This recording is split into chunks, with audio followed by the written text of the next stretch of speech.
Hi, welcome to the Boyd Life. Today we're going to talk about bioengineered food. So stay tuned.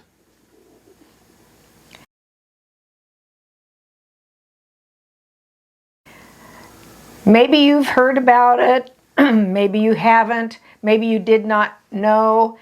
If you check some of the things in your cupboard or pantry, you may find when you look over the container real well that it says something like bioengineered, contains a bioengineered food product. And you're like, at least I'm like, huh? Well, that's not very much information. What's bioengineered there? And what does that really mean to me? I don't like the sound of it. You know, if I buy cornflakes, I think I'm eating cornflakes, you know, or shredded wheat, I think I'm eating shredded wheat. Mac and cheese, I don't, you know, I'm not sure. But I do know that it's on a lot of those. And now they're talking about a lot more. And we'll have to, if you don't want to eat the fake stuff, you'll have to pay real close attention. I don't know what the fake stuff is, so I don't know how they make meat that's not meat. How do you make that? And so I like the regular just cow meat or buffalo meat or meat from an animal, pigs, chickens, whatever, and they're grown for that purpose. It's not you know, like these people say that oh that's a cruelty to animals. No, those animals, that's what they were made for, not just to be, oh, here's a cow, that it's just a pleasure to look at the cows. No, they were usually made for meat. That's how, even in when the hunters first started, you know, they were going after meat. They weren't going after grass. So and then milk. You know, I like real milk, and eggs. I want real eggs from a real chicken. Yeah, so you know, with this bioengineered stuff, we don't understand. Marty, you've been doing more of the research on bioengineer. How do they make fake meat? Well, I really need to look it up a little more because I'm not quite sure, but it's in a lab, you know, the kind of industrial lab type setting. And they can even, the guy that they were interviewing was talking about how they can make it look like, if you want it to look like a steak or something, they can make it look like a steak. They can make it look like anything. So they've also gotten FDA approval to, you know, manufacture that, distribute it or whatever, you know, to the grocery stores. And they said, you know, places, if you go to McDonald's or some other place to get a hamburger, you don't know what you'll be getting, really. If you go to the store, you might look in the meat case and it might look like real meat then. I'm not sure.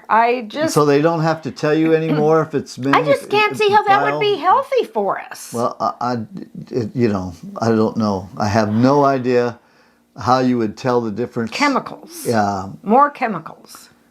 That's what I think of when I think between the meat and poultry and everything like that.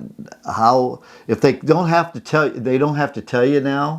Well, I thought that's what I heard them say, was that they were not going to have to label it as such. So if you're one of our viewers, why don't you put in the comments, do they have to label it? Do they not have to label it? Do you know about manufactured meat? What do you know about all of this bioengineered food and stuff? If you know anything, please, you know, let us comment. know. I mean, you know, we may be way off base, but I know I could go into my kitchen right now, get a box of cereal, which we used to like, but now that I know it says, you know, made with bioengineered ingredients or contains that, I'm like, all of these chemicals cannot be good for us. That's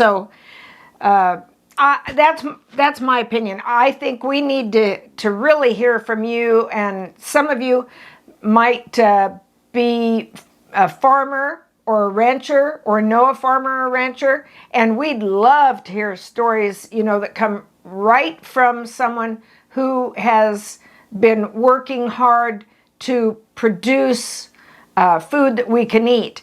I have listened to a few that, but just because I've listened to 2 or 3, and then saw an interview with someone that I don't know, but evidently he was in one of those plants, one of those manufacturing plants, manufacturing meat.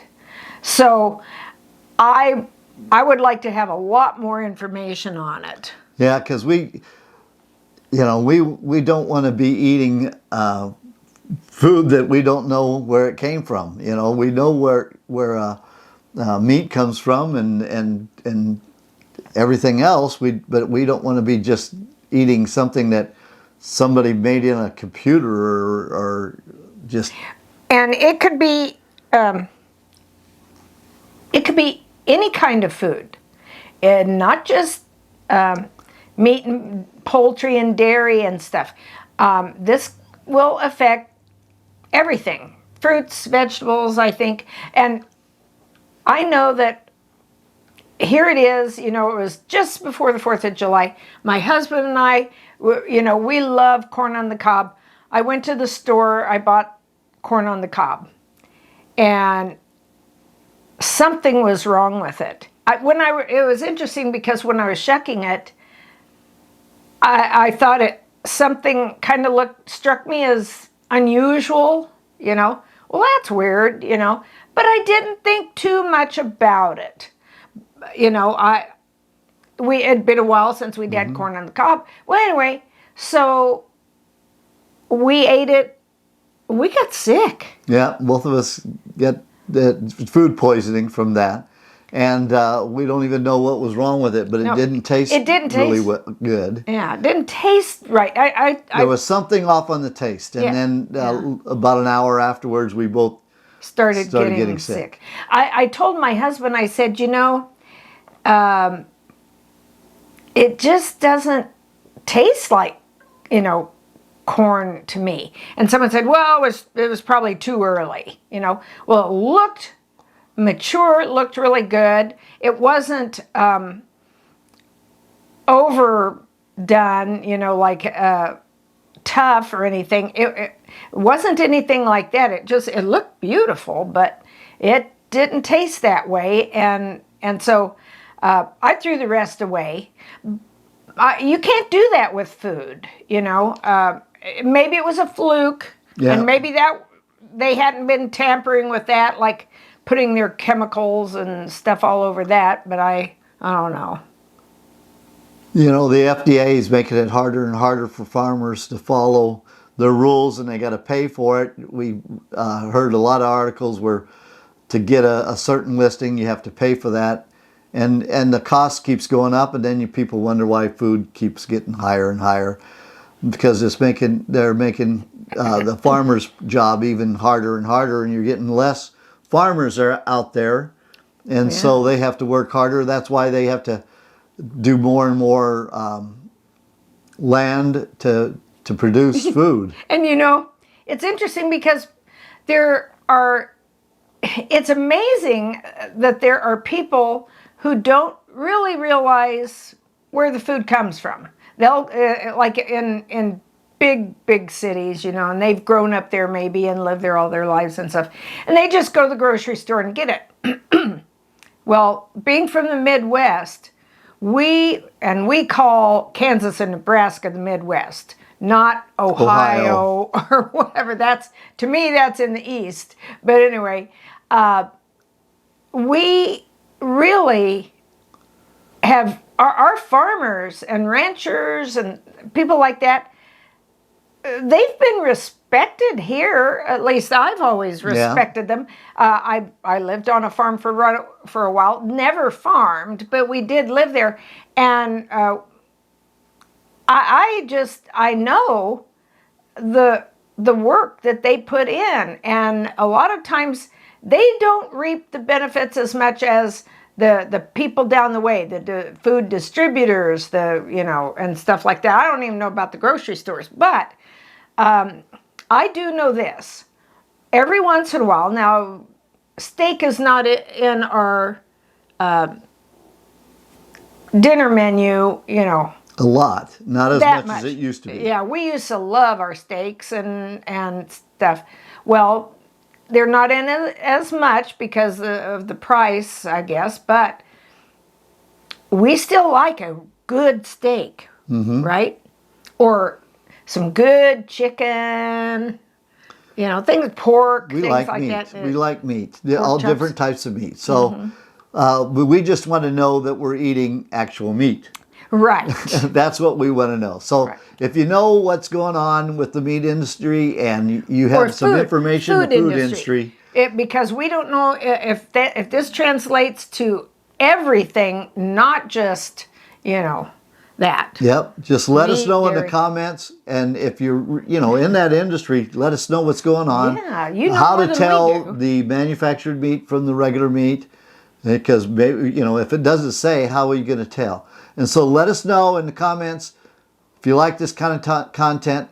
Subscribe, watch, share, like, thumbs up. We appreciate you watching. We do. We'll see you down the line. Appreciate you. Thanks for watching. Bye. Bye.